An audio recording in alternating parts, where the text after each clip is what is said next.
Friends, मैं सतीश पांडे अपने YouTube channel marine take में आपका स्वागत करता हूं। दोस्तों, जैसे कि आप देख रहे हैं, the subject of this video is step by step guide for GP rating to third officer अर्थात second mate FG in India. तो अगर आप जीपी रेटिंग है और अपने आप को और अपग्रेड करना चाहते हैं और आगे की तरफ बढ़ना चाहते हैं और शिपिंग का अगर डेक साइड में है या इंजन साइड में है, तो अभी तो हम डेक साइड की बात कर रहे हैं। इंजन का ऑलरेडी वीडियो अपलोड किया है। डेक साइड में है, जीपी रेटिंग किया है और आप चाह रहे हैं कि मास्टर बन के रिटायरमेंट लें, अपना कैरियर को अंतिम रूप दें, तो आप जो है आपको क्या करना पड़ेगा इस चैनल में, इस वीडियो में आप देखेंगे। देखिए दोस्तों, हर एक चीज़ का जो प्रोसीजर है डीजी शिपिंग ने आपको सामने ला के दिया है कि डीजी शिपिंग का सर्कुलर है, डीजी शिपिंग का ऑर्डर है। अगर उसको आप देखते हैं और उसको फॉलो करते हैं तो जी हाँ, आप जो है जो भी शिपिंग लाइन में करना चाहते हैं और शिपिंग लाइन से हैं आप, वो कर सकते हैं। तो दोस्तों क्या है, पहला चीज़ है एलिजिबिलिटी क्राइटेरिया। एलिजिबिलिटी क्राइटेरिया में क्या है, पहला है कि एजुकेशनल क्वालिफिकेशन आपका 10+2 PCM और 10th स्टैंडर्ड होना चाहिए। ठीक है, मैक्सिमम इंग्लिश पासिंग मार्क्स वो सब ये रहता है कि 50% मिनिमम पासिंग होना चाहिए। 10+2 अगर फिजिक्स केमिस्ट्री मैथ्स होना चाहिए, 10th पास भी होना चाहिए। सी सर्विस जाहिर सी बात है 10th पास करेंगे तो 10+2, लेकिन यह क्वालिफिकेशन है कि या इधर आपके पास 12th का एग्जाम होना चाहिए विद PCM और 10th, मतलब दोनों में से कोई भी होना चाहिए। Sea service 36 month as a GP rating और 18 months as a cadet / rating with SSTP and TRB for 10th standard। Third number है एज मिनिमम 18 ईयर्स है। जी हाँ दोस्तों, शिपिंग में अगर आपको कैडेट में बनना है और full time, in fact full time watch के लिए मिनिमम एज क्राइटेरिया जो है डीजी शिपिंग के द्वारा चिन्हित किया गया है वो 18 ईयर्स है। ठीक है, मेडिकल फिटनेस चाहिए as per merchant shipping medical rules 2000। अभी एक प्रोसीजर, कंप्लीट सी सर्विस चाहिए, accumulated sea service as GP rating, foundation course for 10+2 PCM। 2 month का फाउंडेशन कोर्स है, can be done after 18 month of sea service. अगर आप 10+2 से गए हैं जीपी रेटिंग में और आपने वॉच कीपिंग निकाला, वॉच कीपिंग के बाद आप सीओपी के लिए गए, सीओपी निकालने के बाद NWKO NCB की एग्ज़ाम होती है, उसके लिए अपीयर होना है। 4 मंथ का कोर्स है। करने के बाद, ठीक है, करने के बाद आप जो है टोटल आपका जीपी रेटिंग से लेके, मतलब जीपी रेटिंग नहीं, वॉच कीपिंग सर्टिफिकेट के बाद का जो सी सर्विस है उससे लेके एनसीबी तक टोटल आपका जो है 36 मंथ का सी सर्विस होना चाहिए। और NWKO NCB निकालने के बाद 4 महीने का सी सर्विस चाहिए आपको। उसके बाद मॉड्यूलर कोर्सेज क्या होना चाहिए आपको, ROC ARPA रेंज को करना है, AFA PSCRB MFA और GMDSS GOC करना है। ठीक है, सेकेंड मेट कॉम्पिटेंसी जो है 4 मंथ कोर्स है, 4 महीना का है। फर्स्ट आपका रिटन होगा और दूसरा जो है आपका ओरल होगा।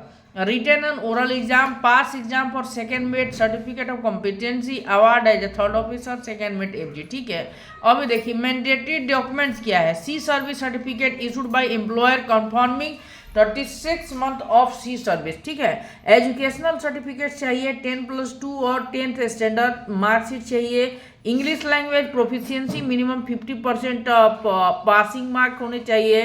मेडिकल फिटनेस चाहिए as per MS medical examination rule 2000। Courses जो है ऊपर हमने डाला था। फाउंडेशन कोर्स क्या है, फाउंडेशन कोर्स के बारे में हम आपको दूसरे वीडियो में डालेंगे। अगर आप 10+2 किए हैं तो आपको एक फाउंडेशन कोर्स करना है। ठीक है, NWKO NCB कोर्स करना है। मॉड्यूलर कोर्सेस ऊपर दिया हुआ था। और उसके बाद आप सेकेंड मेट एफजी के लिए अपीयर करेंगे, रिटन देंगे, रिटन पास होने के बाद ओरल देंगे। ठीक है, आइडेंटिटी डॉक्यूमेंट्स के लिए पासपोर्ट, आधार आपका जो है सीडीसी है। एडिशनल डॉक्यूमेंट्स एसएसटी टीआरबी मतलब ट्रेनिंग रिकॉर्ड बुक सर्टिफिकेट चाहिए और 10th standard with reduced sea service as training record book चाहिए। आइए हम चलते हैं अपना डीजी का जो ये है डीजीएस सर्कुलर या एमएस नोटिस, हाँ circular number MS notice number 15 of 2012, ये अपडेटेड एमएस सर्कुलर है 2012 का। उसके पहले ये पहला एमएस नोटिस आया था 19 ऑफ 2000 और 2008, उसका अपग्रेडेड वर्जन जो है 2009 में आया। उसके बाद ये 2012 में डीजी का ये एक गाइडलाइन आया है कि how to become a second mate FG. ठीक है, revise scheme for deck ratings to appear for second mate and NWKO NCB grade COC examinations. 30 मई 2012 का ये सर्कुलर है। देखिए MS notice 19 of 2008 specifying the scheme for deck rating to appear for second mate examinations, second mate FG, having educational qualification 10+2 physics, chemistry, math, and MS notice 20 of 2008 specifying the scheme of deck rating to appear second mate foreign examination, having educational qualification of 10th of standard on 25th September 2008। ठीक है, तो पहला 2008 में जो आया है, दोनों MS notice 2008 में ही आया है कि अगर आप सेकेंड मेट बनना चाहते हैं तो या आपके पास 10+2 PCM होना चाहिए या आप 10th पास होने चाहिए। ठीक है, अब देख लीजिए, आपको ज़्यादा टाइम नहीं लेंगे, इधर आ जाइए।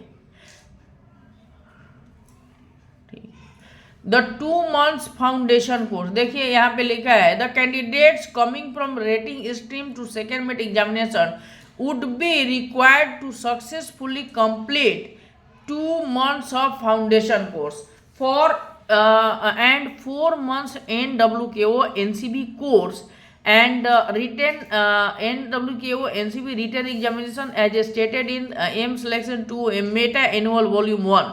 ठीक है, तो जो लोग सेकेंड मेट एफजी के लिए जा रहे हैं उनके पास 2 महीने का फाउंडेशन कोर्स होना चाहिए और 4 महीने का NWKO NCB कोर्स होना चाहिए। इनफैक्ट आपको NWKO NCB सर्टिफिकेट भी होना चाहिए। ठीक है,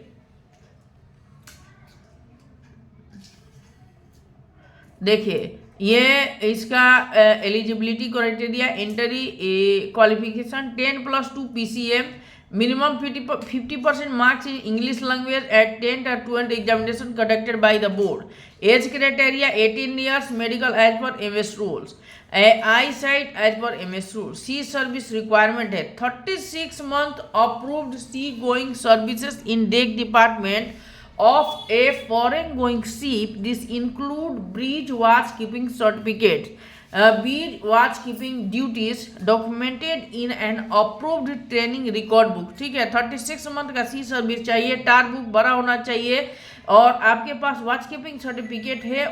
bridge watch keeping duties, bridge watch keeping duties का मतलब ये है कि आपके पास ये 4 months का जो सी सर्विस है NWKO NCB सर्टिफिकेट लेने के बाद, यानी कि टोटल 36 month का सी सर्विस चाहिए, NWKO NCB में 4 महीना भी।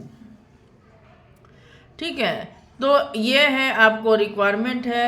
ठीक है, ये आप डीजी के सर्कुलर जो आपको ऊपर दिखा रहा हूँ वो आपके पास रखना है और आपको पूरा चीज़ पता चलेगा। उसके बाद फाउंडेशन कोर्स करना है।